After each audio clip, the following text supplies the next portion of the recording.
So good morning, everyone. Morning. Happy Easter. Yes, happy Easter, not Merry Easter. That's later. So yes, happy Easter. Nice to see you. My name's Darren, and this is your first ever visit here. It's nice to see you.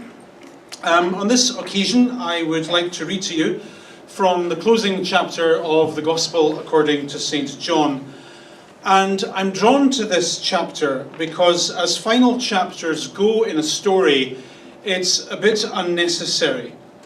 Before this chapter, Jesus has said all of the things that he had set out to say.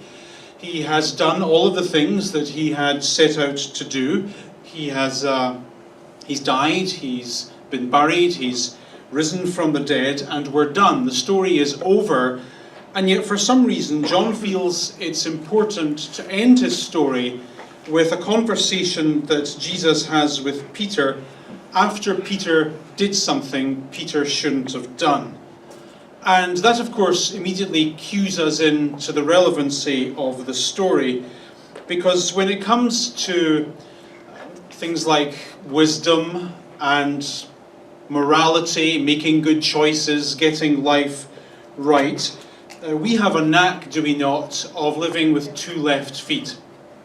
We have a habit of doing stuff that with hindsight we would not have done. And that being the case, I thought it would be of benefit to us this Easter to listen how Jesus deals with a man whose mistakes now weigh rather heavily upon his own mind. So let's get to it. In the final scene of his work, John tells us that afterward, that is, after Jesus has risen from the dead, after he's appeared to the disciples and all that, he appeared again to his disciples, this time by the Sea of Galilee, where it all began 3 years earlier.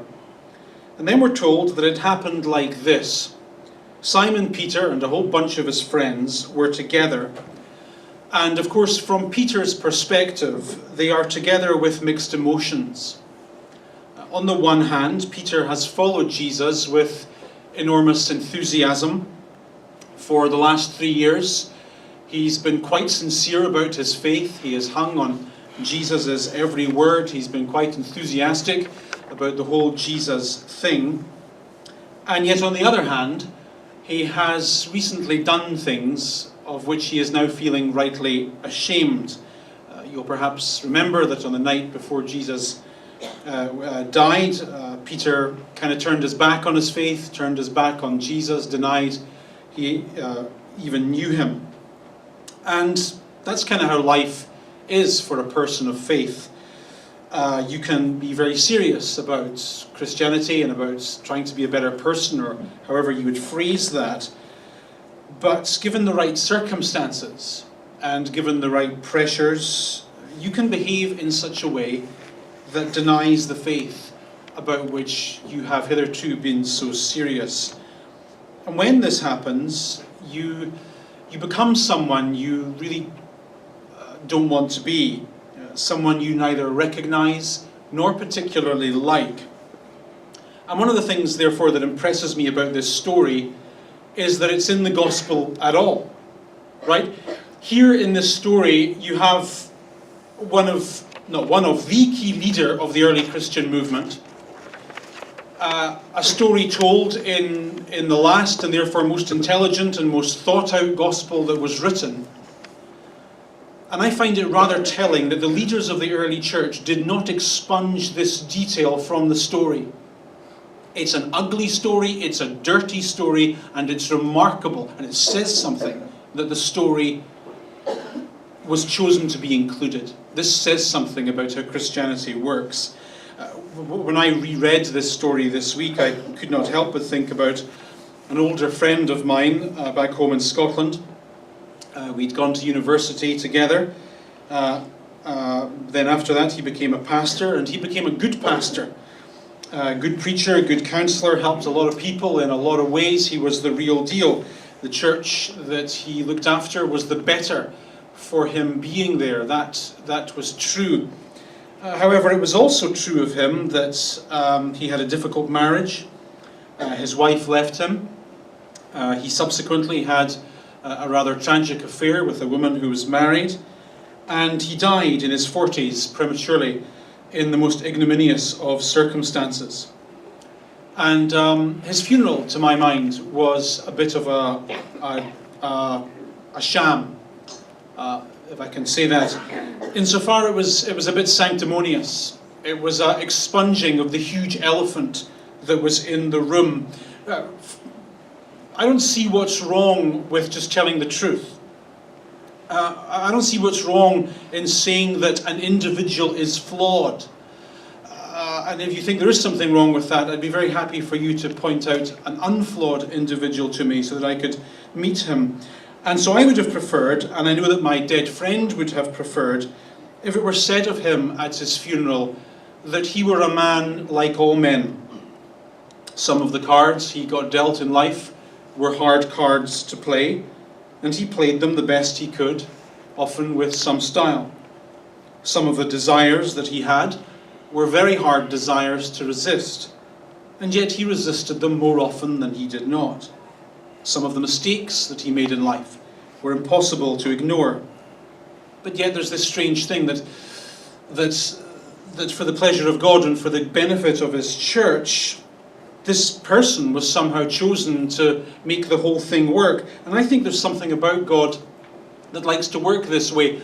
I think God has a slightly sick and twisted sense of humour, actually. It says this in the Bible, doesn't it? That God likes to put his enormous treasure in fragile things, broken things, jars of clay, messed up people, imperfect people. They're the people that God most jives with and whom God likes the most and uses the most. Anyway, I don't know much of that, but I do know that here you have one of the key documents of the early church. And it's very upfront about the fact that one of its key leaders failed Jesus, walked away from his faith, had a cringe-worthy episode in life. And of course, one of the things about having failed, one of the things about having done something that you regret, is that it gnaws on your mind. So here's Peter at the end of the story. He's in Galilee where it all began. He's walking down familiar streets, seeing familiar faces, and he remembers the hope and the optimism with which the whole thing began 3 years previously. And those memories now torture him. He walks these streets, I think, with shame and with regret. And so, in an understandable attempt to take his mind off his problems, he says, "Sod this, I'm going fishing." And then his friends say, "We'll go with you." And then we're told, do you ever get like that? There's so much in your mind, you're like, "I got to go down the pub." It's okay to say, yeah. This isn't your mother's church, all right? Do you know what I mean? I got to do something. I got to go to the gym and lift some weights or go for a run or go for a ride. I got to do something because there's so much on my mind. So I'll do something, anything, to take my mind off it. That's what's going on in this story when he says, "I'm going fishing." And you know, when you're fishing and catching nothing, unfortunately, you're thinking. And when you're ashamed of what you've done, thinking is not welcome. Like Lady Macbeth, you find yourself clawing at your own conscience, lamenting the fact that all the sweet perfumes of Arabia will not sweeten the deed you have done. So that's what's going on. Here Peter's got stuff on his mind, and he goes fishing, and it doesn't work. Okay, it's a bad night, it's a long night, it's a night where the stress just does not leave him. And then in the next sentence we read that early in the morning Jesus stood on the shore, but the disciples did not recognize that it was Jesus. Strange detail in the Gospels. Apparently after Jesus rose from the dead, he looked the same but different. Much like you do when you come back from vacation, right? Or when you've lost a ton of weight. Or, that doesn't work. When you've come back from vacation, you know, hey, you look different. There's something about you that's kind of, yeah. And so that's how it was with Jesus. Anyway, so Jesus calls out to them, "Friends, haven't you any fish?" No. Thanks for pointing that out, though. That's just Jesus in the Bible all over, isn't it? I mess up and you're there to point it out. Thanks for noticing. So no, we didn't get any fish. So then Jesus says, well, why don't you throw your net on the right side and then you'll find some. I love this. Have you ever noticed in life there's always someone there to point out how you can do it better and where you're all going wrong? This is exactly what Jesus is doing here. Those of you who fish will perhaps know that everyone else is an expert on fishing. And being experts, they're always on hand to offer advice. You know, why don't you try different bait or a heavier line or a different part of the river. And in the ancient world, this sentence that Jesus speaks here was one of those sayings, right? The right hand was thought to be the side where all the luck was. So if someone was fishing and they weren't catching any fish, the thing that people would say would be, why don't you try the right hand side? That's where all the luck is. Cross your fingers, hope for the best, go for the right, which they did. And then sure enough, they catch some fish. What do you know? And we're told they caught so many that they were unable to haul the net in because of the large number. Then at this point, Peter realizes that this man on the shore is Jesus. And so the text says that he wrapped his outer garment around him, for he'd taken it off, and he jumped into the water. The other disciples followed in the boat, towing the net full of fish. Apparently it was too heavy to take on the boat, and that was for about 100 yards. And then when they landed, they saw a fire of coals with fish on it and some bread. So here's Jesus. He's making breakfast for his friends. Very nice, very ordinary. And then Jesus says, bring some of the fish you've just caught. Love this detail. Jesus wants to have breakfast with his friends. He heard they were out fishing, but he had no faith whatsoever that they were going to catch any fish, so he had to go to the store and buy fish. So when they come in with their fish, he's already got fish. And so at this point, Jesus says, to be honest, I was pretty sure you guys would not catch fish. So I had to go get fish. However, now that you got fish, we'll throw the stuff I got in the store away and we'll have the fresh stuff. Thanks very much. So I know that's probably blasphemous. You're right. Don't be like me. So next sentence, Simon Peter climbed back onto the boat and dragged the net ashore. It was full of large fish, 153. Interesting little detail there, 153. What that means is there was 153 fish. And fishermen are like this. I used to work in the fishing industry, as some of you know, and they count stuff all the time. 153. Got to remember that catch. It's kind of important. And so what Peter does here is he carries a net full of 153 large fish. These are the fish in question. Freshwater tilapia of the sort you find in the Sea of Galilee. A large one weighs about 2 or 3 pounds. So what we're being told here is that Peter has a rather awkward weight, a moving weight actually, of 300-400 pounds on his back walking through the water. So what picture are we to get of Peter here? Big man, strong man, hair on his back probably, tattoos on his neck, scrapes on his knuckles, you know the type, and problems on his mind. Shame is shame.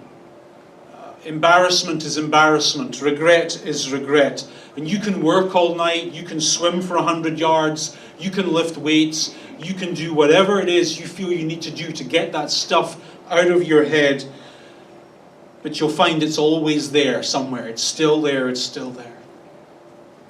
Next sentence, Jesus said to them, come and have breakfast. None of the disciples dared ask him, who are you? Because they knew it was him. So again, picture the scene. They're sitting around having a nice meal. And it's one of those meals where there's a lot to talk about, but no one wants to do any talking because they know it's going to be rather awkward. Awkward because, of course, there are 2 huge elephants in this particular room.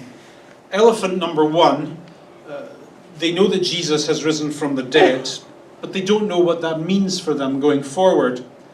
And elephant number 2, the biggest, strongest, most forceful man among them, the leader of the group, the one they all look to for inspiration and decisions and courage. This man has recently made a mistake so large, so embarrassing, that it simply cannot be ignored. And so in addition to the fish and the bread and the coffee that they're having on the beach, This is the issue that's on the table. The Jesus movement will endure in some form. That much is now obvious. But what about this strong, hairy man and the mistakes he's made? And this is a huge awkwardness, because at stake in this issue is not only the bad behaviour of Peter, but the bad behaviour of us all. The issue is, when you make a mistake, does that mistake become the end of you? Does it finish you? Does it break your faith irreparably? When you do wrong, are you done? And with all of that weighing on Peter's mind and theirs, they eat their breakfast, I imagine, uncomfortably. And then John the writer tells us that when they'd finished eating, Jesus says to Simon Peter, "Simon, son of John, do you love me more than these?" For most of his life, as you know, Peter had been a fisherman, and in all likelihood his father and his father and his father before him had also been fishermen. And when you come from that kind of stock, fishing isn't what you do, fishing is what you are. Your identity as a man is tied up with boats and waves and tides and winds and catches and nets and all that stuff. And so to start this awkward conversation that he needs to have with Peter, Jesus casts his eye to the shore and he says, "Peter, do you see all that stuff that defines your identity as a man? The boats, the waves, the winds, the fish, your achievements, your struggles, all of that. Do you see all of that that defines who you are? Yes. Do you love me more than all of that? Do I matter to you more than all of that? Does your faith matter to you more than all of those things?" Peter responds quickly and easily. He says, "Lord, you know I love you. You know exactly how I feel about you. You know that I don't want to live without you." And Jesus says, "Fair enough. In that case, I've got a job for you. I want you to feed my sheep." I've told you before, I think that the Bible talks about sheep a lot. And the reason it does that is because in the ancient world, almost everyone had sheep, or knew someone who had sheep, or knew someone who was a shepherd. And for that reason, writers all across the ancient world would use the language of sheep and shepherding as a way of talking about life. And in those metaphorical talks, people were spoken of as sheep, and the leaders of people were spoken of as shepherds. And so what Jesus is saying here is Peter, I've risen from the dead now, you know that much. What you need to know is that this movement of mine is going to be big. Like one day we'll be bigger than the Beatles, all right? We'll spread throughout every corner of the Roman Empire. Within a few centuries, the empire itself will be Christian. I'm not sure if that'll be a good thing or not, but it will be. And there'll be churches everywhere, and those churches will be full of people. And those people will need someone to teach them and look after them and lead them. And what I want you to know, Peter, is that you're the man. You're the man. You're exactly the person I'm looking for to have a key role in this movement of mine that's going to change the world. You're the guy, no one else. And then to emphasize the point, Jesus does the whole thing over again. He says, "Do you love me?" And again, Peter says, "Yeah, you know that I love you." And then again, Jesus says, "Fair enough, feed my sheep." And then a third time, he says to him, "Simon, son of John, do you love me?" So clearly, Jesus is making a point here. And the point is that he wants Peter to get over his mistake. He wants Peter to move on from the wrong thing that he's recently done. He wants him to understand that was contrary to his character. It was just one of those things. It was a mistake. Get over it. Let's get over it. Let's move on and let's move forward. So what he's saying here is, Peter, I know that you love me. I get that. I know that you're serious. I get that. But I need you to get it. I need you to hear you say it for yourself. I need you to understand that you are so much more than that silly mistake you made a few nights ago. I need you to get it into your own head that that's not who you are as a person. That was something else. something contrary, something aberrant. You're better than that, and I need you. I know you're better than that. I need you to know it. I need you to get it. I need you to say it to yourself. However, Peter, dumb as he was hurt by this. Quite unsurprising, strong men are often quite emotional, particularly from that part of the world.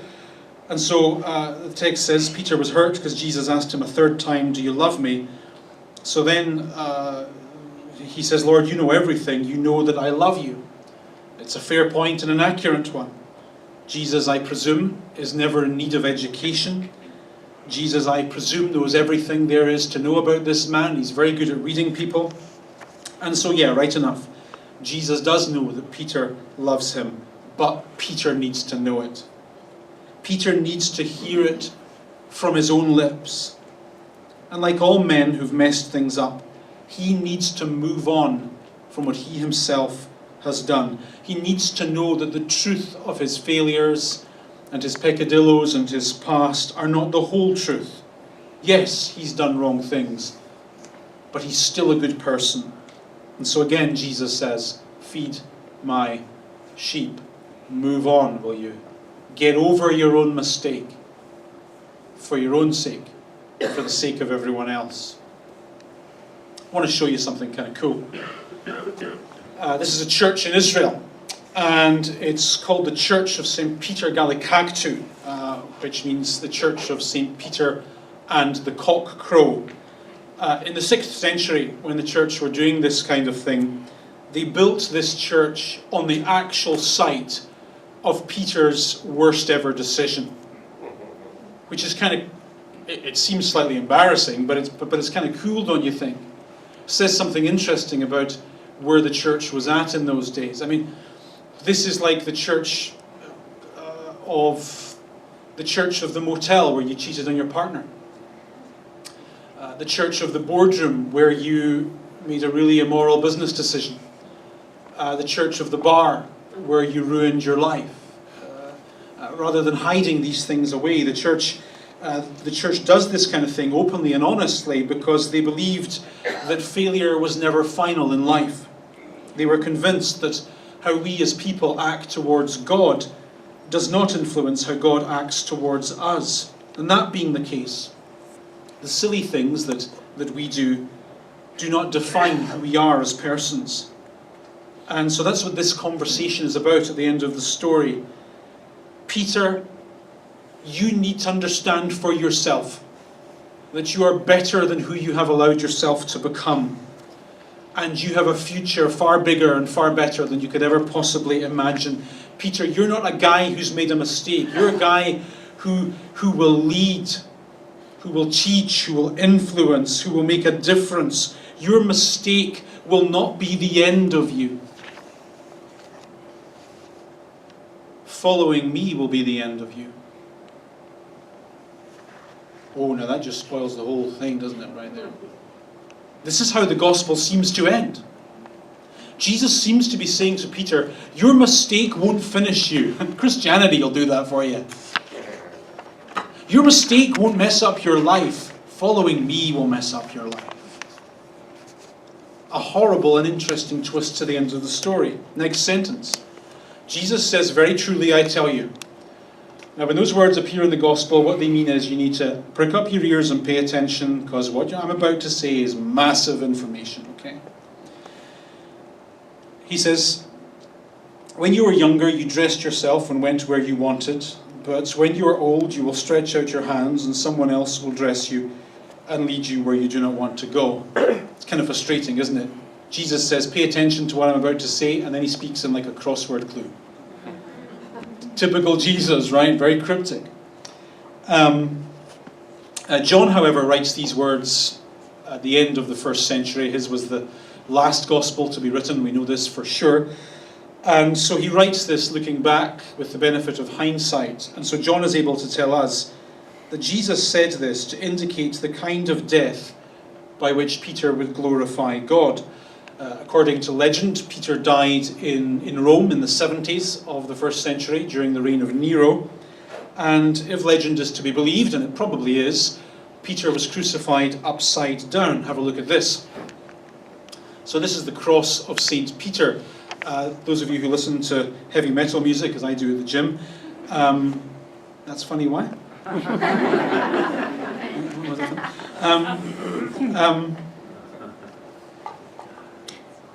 Will perhaps think that this imagery is somewhat satanic. You would almost expect to see this tattooed on the lower back of a rather interesting looking character. Not so, however. This is the Catholic symbol for St. Peter. Now, as you can imagine, crucifixion was a difficult and humiliating enough experience. It was designed to be, imagine, added to all of that difficulty and dehumanizing pain, the disorientation of being upside down. It is an unimaginably horrible death. And it is with regard to that very experience, Jesus says to Peter, "Follow me." And that's how the gospel, it just ends like that. It ends like that. Now, if I was the editor, right, of this particular movie, I'd be like, I love what you've done with that final scene, but let's not include that, because that's going to kill ratings. As a scene goes, that just doesn't work. So let's end with Jesus coming out of the tomb, and it'll be awesome, and it'll be vibrant, and it'll be happy. And that whole thing about Peter and follow me, and not good, no.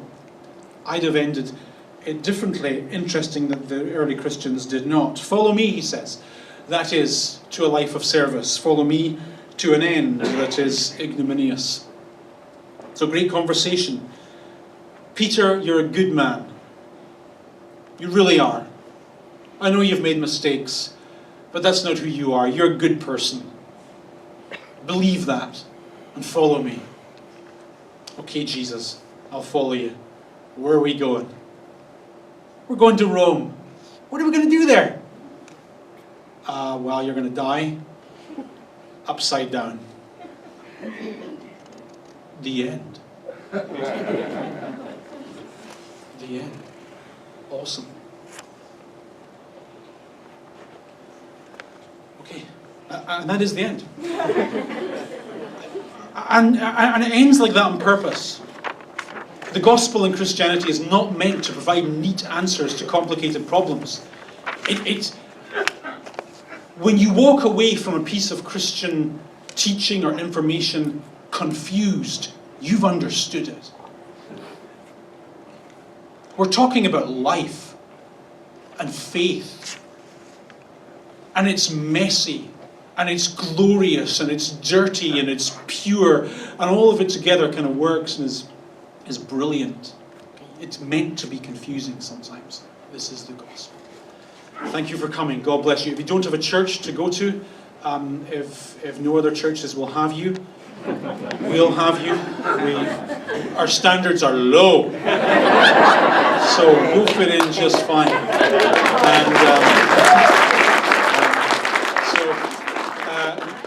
God bless you, and we'll see you next Sunday. Next Sunday we're starting a new series called Modern Family, Ancient Values. It's going to be awesome. See you next week.